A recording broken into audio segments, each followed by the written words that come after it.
partner. Sabi niya, ang tanong niya, kailan po ba ang payout ng social pension? Ayan, sige partner.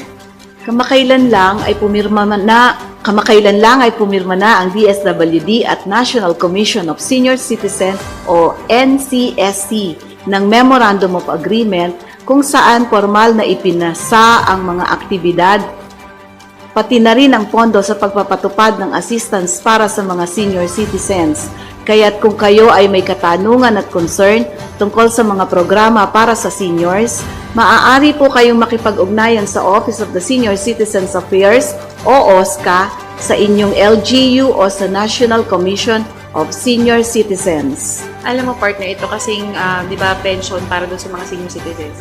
Nitong, nung January lang, this year, di ba, isa to sa mga, kumaga parang inilunsad natin, o parang, Tinaasan kasi yung kanilang pension. Oo, kasi si Pangulong Bongbong Marcos, nag-sign siya ng Republic Act, RA 11916 ata yun, na nagpapataas o actually hindi lang pagpapataas dinoble niya.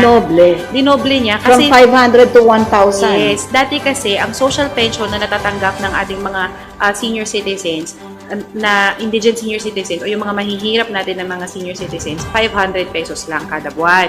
Ngayon, si Pangulong Bongbong Marcos, syempre nakita niya yung need para sa ating mga senior citizens ng additional na panggastos nila para sa paggagamot o kaya para sa pang-araw-araw nila na pagkain. Ang ating mga taga-subaybay ngayon na senior citizen o kuya meron kayong mga lolo at lola, pwede po kayong lumapit dun sa Office of the Senior Citizens Affairs.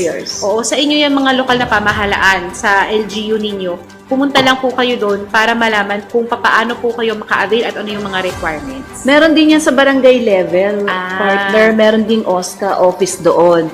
Kaya kung medyo sa ating mga lolo at lola, kung medyo malayo po sa inyo yung City Hall? Oo, City Hall, munisipyo. Munisipyo. Pwede po kayo makipag-ugnayan sa barangay.